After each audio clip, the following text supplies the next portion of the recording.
హా, నువ్వు అచ్చు మా జానులానే ఉన్నావమ్మా. హా? నేను జాను లెక్క ఉండడం ఏంది? ఆ జానుయే నా లెక్కుందేమో.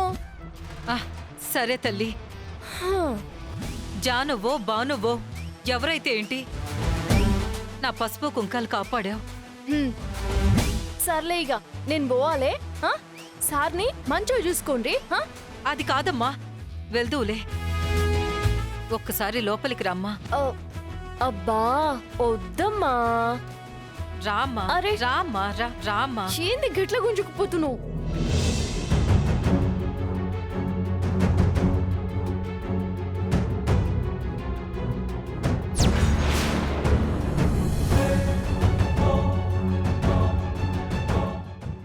జాను, ఈ అమ్మాయి మన జాను కాదండి. నేను కూడా మొదట చూసి ఇలాగే పొరపాటు పడ్డాను. ఈ అమ్మాయే మిమ్మల్ని కాపాడింది.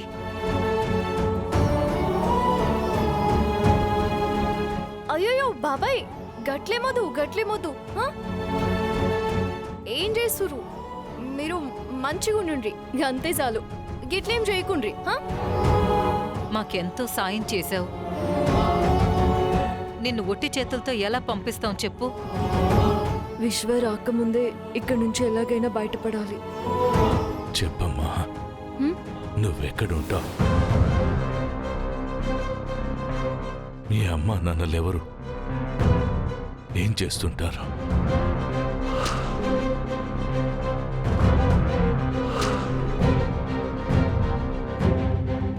నా గురించి ఏం చెప్పాలే? కరీంనగర్ కాడ పుట్టి పెరిగిన. ఇప్పుడైతే గీ బానుకి ఎవ్వరు లేరు. అయినా సింగిల్ పీస్. గాడ ఈడ పని చేసుకుంటా బతుకుతా. ఓ గట్ల చూస్తురేంది? పాపం పని పిల్ల అని జాలి పడుతురేమో. తొందరలోనే హా, దుబాయ్ పోతున్నా. ఆడనే పని చేసుకుంటా మంచిగా సంపాదించుకుంటా. గడ తెలిసినోళ్ళున్నారులే. ఇంకెవరూ లేరంటున్నావు, దుబాయ్ పోవాలంటున్నావు. మరి పాస్పోర్ట్, వీసా ఇవన్నీ రెడీగా ఉన్నాయా? గా పని మీదనే తిరుగుతున్నా సారు. అయితే ఒక పంచేయ్ బాను. ఆ పాస్పోర్టు వీసా వచ్చి నువ్వు దుబాయ్ వెళ్లేదాకా మా ఇంట్లో ఉండు. ఎట్లా? మీ ఇంట్లోనా? గట్లెట్లుంటా? నేను గట్లుండా. ఎందుకు ఉండకూడదు భాను? అక్కడ ఇక్కడ పని చేసుకుంటున్నావు కదా, ఆ పనేదో మా ఇంట్లో చేసుకో. ఓ 2 రోజులుండు, నీకు నచ్చితేనే ఉండు. అరే ఉండొచ్చు, కానీ విశ్వాకి నేను జానునని తెలిస్తే ఏమవుతుందో. అమ్మా, ఇందులో ఆలోచించడానికి ఏముందమ్మా? నా ప్రాణం నిలబెట్టిన దానివి మా ఇంట్లో ఉంటే మేం కూడా నీకు కొంత సాయం చేసినట్టుంటుంది. ఆ, నాతో గీ అన్ని కావు, ఏమనుకోకూరి. నేను పోవాలే, నాకు అది మస్తు కాదమ్మా. పని ఉంది. అమ్మా, మా అరే మాట నేను విను. వెళ్ళాలి, ఆగు. నాతో నీ అది కాదమ్మా, కాదమ్మా. మా మాట వినమ్మా. చూడమ్మా, మా ఇంట్లో చాలా మంది ఉంటారు అనుకుంటున్నావేమో. ఉండేది మేము ముగ్గురమే. కొడుకేమో మాకు దూరంగా సిటీలో ఎక్కడో ఉంటాడు. 6 నెలలకో ఏడాదికో తప్ప కనపడ్డు. అది కూడా బాగా అవసరం ఉంటేనే.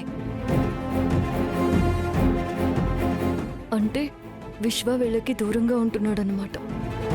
ఇంకేమీ ఆలోచించకమ్మా. నీ వీసా అవి వచ్చేదాకా మా ఇంట్లో మాకు తోడుగా మాత్రమే ఉంటున్నావు, అంతే. ఆ ట్రైన్ నుంచి తప్పించుకోవడానికి అక్కడ ఇక్కడ తిరిగే బదులు సిటీకి దూరంగా వీళ్ళింట్లో పని మనిషిగా తలదాచుకోవడమే బెటర్.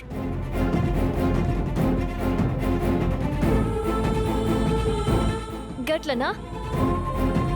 మీరు మళ్ళా మళ్ళా అడుగుతురు కదా, అత్త మీ ఇంటికి అత్త. కానీ నేను బాను, నాతో ఏదైనా బారాబార్ ఉంటుంది.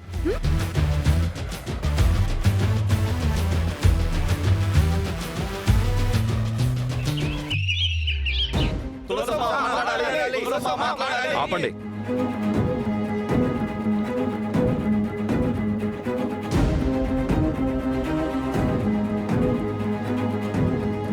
కార్యేషు దాసి కరణేషు మంత్రి, భోజ్యేషు మాత శయనేషు రంభ అంటూ భార్య గురించి చాలా గొప్పగా చెప్తుంటారు. శ్లోకం పాతదే అయినా కూడా భావం మాత్రం నిత్య సత్యం.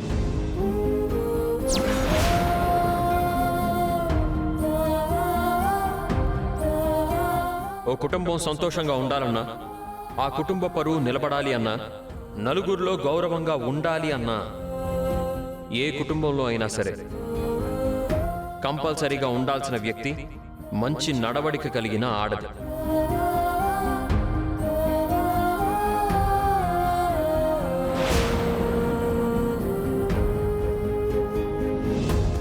తను ఆ ఇంట్లో ఒకరికి తల్లి కావచ్చు, చెల్లి కావచ్చు, అక్క కావచ్చు, భార్య కూడా కావచ్చు.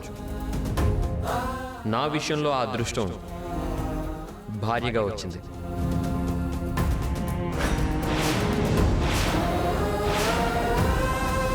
మంచి భార్య ఇంటిని స్వర్గంగా మారుస్తుందనే మాట నా భార్య విషయంలో నేను ప్రత్యక్షంగా చూశాను. ఒక సాధారణ స్త్రీగా నా జీవితంలోకి అడుగుపెట్టిన తులసి ఒక భార్యగా, తల్లిగా, కోడలిగా బాధ్యతలు నిర్వర్తిస్తూనే పోరాట పటిమతో ధైర్య సాహసాలు ప్రదర్శిస్తూ మీ అందరి ఆశీర్వాదం వల్ల ఇవాళ ఒక శక్తిగా ఎదిగింది.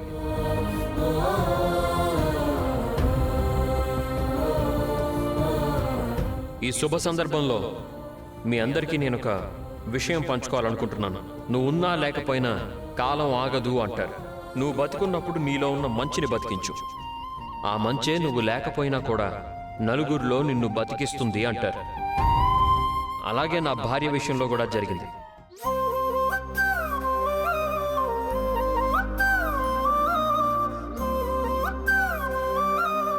ఏంటంత ఆసక్తిగా చూస్తున్నావు?